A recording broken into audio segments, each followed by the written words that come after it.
Sizinle paylaşacağım bu 20 film, savaşın sadece cephesini değil, insan ruhunda bıraktığı o kalıcı hasarı derinden hissettiriyor.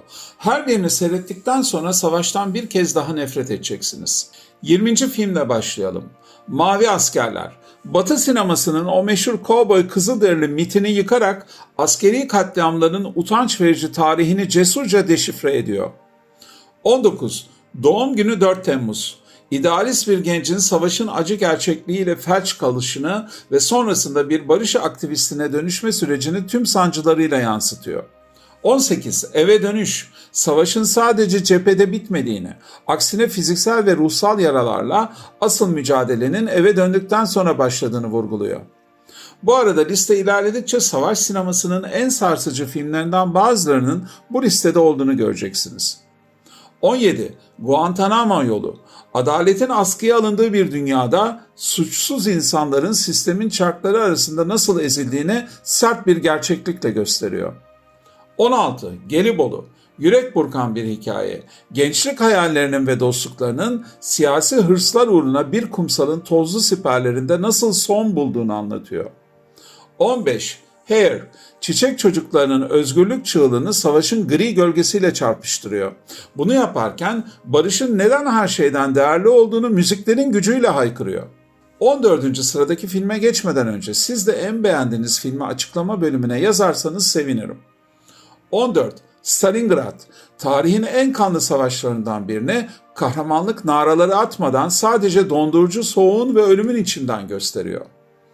13. Savaş Tanrısı. Savaşın sadece bir politika değil, vicdanı olmayan devasa bir ticaret sektörü olduğunu soğuk bir gerçekçilikle anlatıyor. 12. İnce Kırmızı Hat. Doğanın dinginliği ile savaşın vahşeti arasındaki tezat üzerinden bu kötülük nereden geliyor sorusunu soran şiirsel bir sorgulama.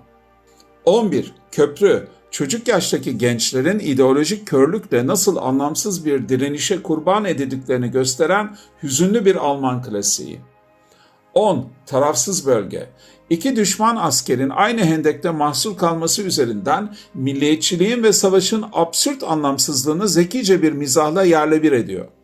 9. Beşir'le Vals. Hafızanın derinliklerine gömülmüş savaş suçlarını animasyonun estetik gücüyle sarsıcı bir yüzleşmeye dönüştürüyor. 8. Cezayir Savaşı. Bir halkın direnişini belgesel gerçekliğinde sunuyor. Ayrıca sömürgeciliğin ve şiddetin kirli doğasını tüm çıplaklığıyla sergileyen en iyi filmlerden biri. 7. Batı cephesinde yeni bir şey yok.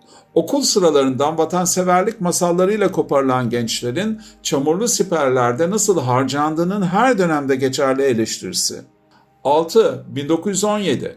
Zamanın bir cellat gibi ensenizde olduğu nefes kesici görselliğiyle bir hayatta kalma destanı. Son 5 filme geçmeden önce eğer bu tür videoların devamının gelmesini istiyorsanız beğenip abone olmayı unutmayınız. 5. Full Metal Jacket. Disiplin adı altında bir insanın kimliğini yok edip onun nasıl ruhsuz bir öldürme makinesine dönüştürüldüğünü çarpıcı bir dinle anlatıyor. 4. U-Boat, denizaltı. Çelikten bir tabutun içinde görünmez bir düşmana karşı verilen mücadelenin yarattığı o boğucu ve klostrofobik çaresizliği iliklerinize kadar hissettiriyor. 3. Gel ve gör. İzleyicinin gözlerinin içine bakarak savaşın dehşetini bir kabus gibi yaşatan sinemanın en sarsıcı filmlerinden biri. 2. Zafer Yolları. Cephede ölenlerin değil, lüks karargahlarında askerlerin hayatı üzerine kumar oynayan generallerin gerçek yüzünü ifşa ediyor. Bana göre savaş sinemasının en sarsıcı eleştirilerinden biri olan listenin son filmine geldik. 1. Kıyamet. Savaşın sadece bir çatışma değil, insan ruhunun en derinindeki vahşete doğru yapılan karanlık yolculuk olduğunu kanıtlıyor. Şimdiden iyi seyirler.